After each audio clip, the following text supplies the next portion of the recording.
अस्सलामुअलैकुम दोस्तों, मैं हूं आपका दोस्त मोहम्मद हाशिम। आपका खैर मकदम है हमारी यूट्यूब चैनल राहत हाशिम में।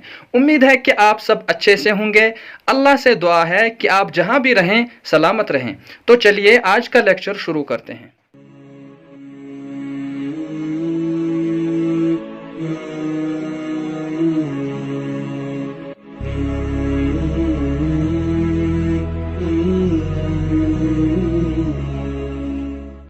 दोस्तों, बहुत सारे हमारे दोस्त पूछते हैं कि ज़ा और ज़ाद के मखारिज में क्या फ़र्क है। तो आज हम जानेंगे कि ज़ा और ज़ाद के मखारिज एक जैसे हैं या डिफरेंट हैं। दोस्तों, ज़ा और ज़ाद के मखारिज से रिलेटेड हमारे लेक्चर नंबर 6 और लेक्चर नंबर 15 भी ज़रूर देखें। तो दोस्तों, ज़ा और ज़ाद के जो मखारिज हैं ये दांतों और ज़ुबान का आपस में एक खेल है। सबसे पहले हम देखेंगे कि इस दांतों और ज़ुबान के आपसी खेल में ज़ुबान का कौन सा हिस्सा कौन से दांतों के साथ मिलाना है ताकि ज़ा की अदायगी हो जाए। यह जानने से पहले मैं आपको बता दूं कि दांतों के नाम जानना बहुत ही ज़रूरी है मखारिज समझने के लिए। इसलिए इस लेक्चर से पहले लेक्चर नंबर 2 ज़रूर देखें ताकि आप दांतों के नाम जान सकें। साथ ही साथ लेक्चर नंबर 3 में हमने ज़ुबान के हिस्सों के नाम बयान किए हैं, तो वो भी ज़रूर देखें ताकि आप ये वाला लेक्चर अच्छे से समझ पाएं।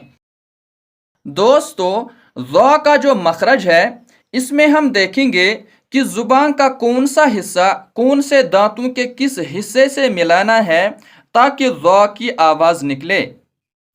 तो जब ज़ुबान का सिरा यानी ज़ुबान की जो नोक है जब वो तना या उलिया यानी ये ऊपर के सामने वाले दो दांतों के अंदरूनी किनारे से लगे तो ज़ा का मखरज अदा होता है। यानी ये जो ऊपर के दो दांत हैं इनको तना या उलिया कहते हैं। अगर हम मुंह के अंदर से देखें तो ये ऐसे दिखते हैं। तो जब ज़ा पढ़ना हो तो जो ये ज़ुबान की नोक है इसको इन तना या उलिया के इस अंदरूनी किनारे से लगाना है और ज़ा का मखरज अदा होगा। जैसे ज़ा, ज़ा, ज़ा।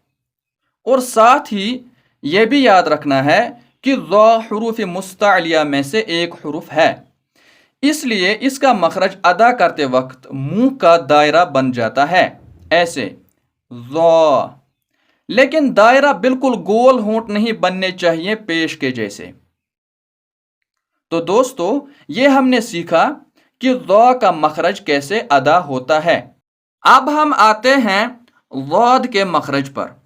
तो दोस्तों, ज़ाद का जो मखरज है इसमें हम देखेंगे कि ज़ुबान का कौन सा हिस्सा कौन से दांतों के कौन से हिस्से से लगाना है ताकि ज़ाद की आवाज़ निकले। तो यहाँ ज़ाद के मखरज में ज़ुबान की करवट यानी साइड ऑफ द टंग जब ऊपर के 5 दाढ़ों की जड़ से लगे तो ज़ाद का मखरज अदा होता है।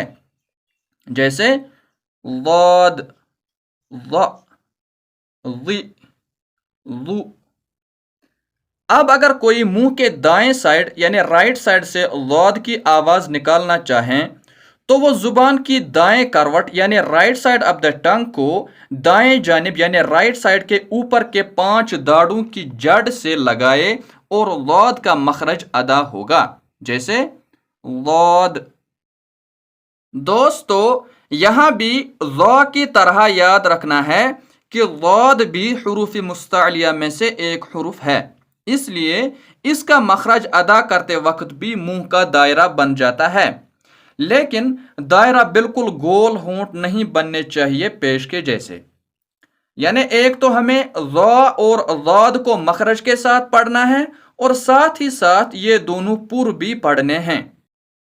तो दोस्तों, अब अगर हम ज़ा और ज़ाद के मखारिज का कंपैरिजन करेंगे तो ज़ तब अदा होता है जब जुबान की नोक तना या उलिया के अंदरूनी किनारे से लगे, जबकि ज़ाद तब अदा होता है जब जुबान की करवट ऊपर दाएं या बाएं जाने वाली 5 दाढ़ों यानी ऊपर के 5 मोलर्स टीथ की जड़ से लगे। ज़ के पढ़ने में जुबान की नोक बाहर से दिखती है जैसे ज़, जबकि ज़ाद के पढ़ने में बाहर से जुबान नहीं दिखती है जैसे ज़ाद। उम्मीद है कि अब अच्छे से समझ आया होगा। दोस्तों, अगर आपको हमारी ये छोटी सी कोशिश अच्छी लगती है और आप हमें सपोर्ट करना चाहते हैं तो आप हमारी चैनल में जाकर ये ज्वाइन का बटन दबाकर हमारी चैनल पर मेंबर बन सकते हैं।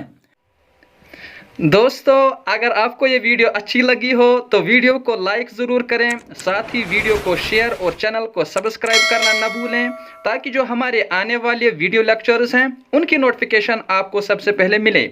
आपको ये वीडियो कैसा लगा नीचे कमेंट बॉक्स में ज़रूर बताएं। तो दोस्तों, आज का ये वीडियो यहीं पे ख़त्म करते हैं। अपनी दुआओं में हमें भी याद रखिएगा। अल्लाह निगहबान।